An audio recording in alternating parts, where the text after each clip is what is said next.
You were on stage as well, a couple of months after when Dave Chappelle was attacked.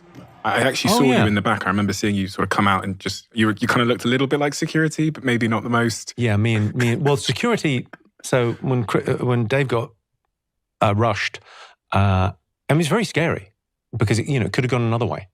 Mm-hmm. The guy had a knife, albeit a knife in a gun. It was a kind of a fake gun that pressed a button and a knife came out. It was a knife that identified as a gun, maybe. I don't know. Anyway, so I remember I was standing with Jeff Ross on the side of the stage, and then this sort of thing happened, and it was crazy, scary. Had he got his ass beat, the person that ran out and got stomped out by like? Well, the reason he got stomped out wasn't malice. It was he wouldn't let go of the gun knife.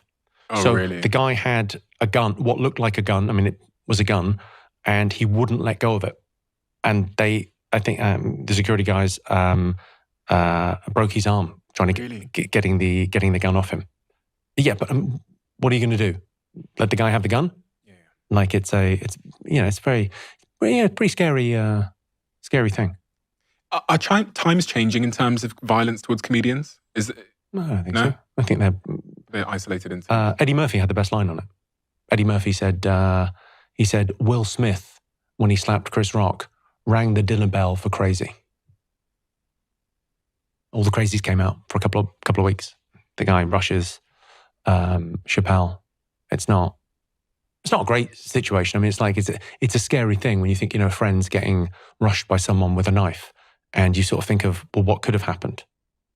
But he was fine, and obviously, he was shaken in the moment, but he was pretty philosophical about it. Anyone ever attacked you on stage? No, I mean, threatened you? I've been threatened a little bit, but okay, it's part of the game, I guess. I mean, it's that weird thing of like when there's a routine in it. I talk a little bit about being cancelled on the special, and you talk about like what I'm going to do next time, because it's going to happen again, right? So the next time I get cancelled, I've got a plan. Here's what I'm going to do. I'm going to say, I've rehearsed this. I'm going to make a public statement on the day the news story breaks. I'm going to say, I'm sorry. And the people that are offended will say, you don't really mean that apology. And I'll say, so you're saying I could say something and not mean it. Now you're getting it. Smart. But they're jokes. You can't go around apologizing for jokes. I'm exceptionally excited to sit down and watch your Netflix special, Natural Born Killer, which came out on April 16th. There's been a lot of conversation around it because I think a lot of people are acknowledging that you've adopted a slightly different style to the past, and everyone's excited to see this newer Jimmy, this heavily iterated, optimized version of Jimmy that's taken 51 years to produce. And I always talk to people about our last conversation, and you telling me that even you, at the peak of the mountain in many people's eyes, are still trying to find small marginal gains and challenge yourself and come out of your comfort zone. And I think that's exactly what you do in this special. I've been fortunate enough to see some of the jokes and the angles in this special, and I think for some reason it feels to me like society needs to have some of these conversations as well. So even though there is humor there, underneath the jokes you tell, there's I think there's an underlying important message that's greeting society at the right moment. I very much appreciate that. Is that accurate? Is that an accurate assessment? I think it is. I think it is different to the last special, and it's got more of me in it. And it's like, I'm in a very privileged position where people, some people listen to me, and I have my audience. I know what my audience are. So I can get a message in under the wire that other people can't really talk about. And so that thing of going, if I'm doing sex ed, I do sex ed in my way, and it's very funny, but it's getting a message across to young men that I think is very valuable. Last time we spoke, you expressed an aspiration, an ambition you had. You said, I think we were talking about Dave Chappelle, and you said you wanted to do longer form jokes. You know? So there's some stuff in the new show. So there's like 20 minutes on being a dad that I think is really funny. And I wanted it to fit within my persona as well, because a lot of people sort of become fathers and they get a bit sentimental and they lose some of their edge. So the stuff that I've got about being a father is brutal, but it's funny. It's funny. It's a funny thing to kind of experience as well. It's something kind of new to talk about. Who's your favorite comic of all time? Chris Rock. Really? Chris Rock, I think. I've had the great pleasure of working with Chris as well, and he's an extraordinary talent.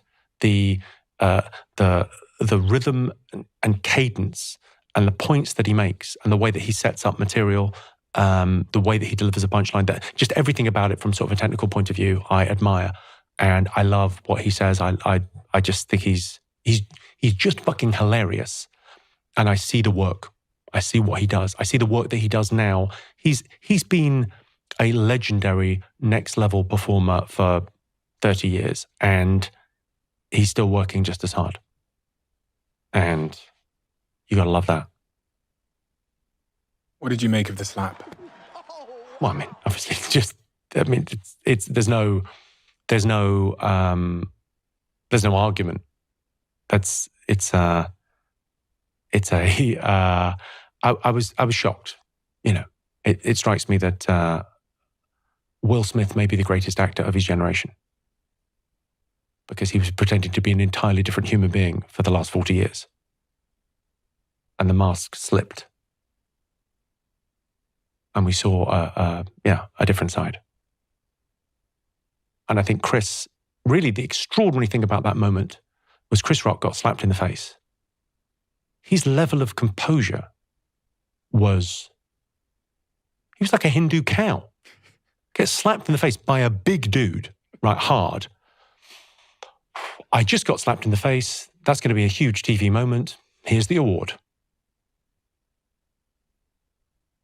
He's to be admired. Incredible man.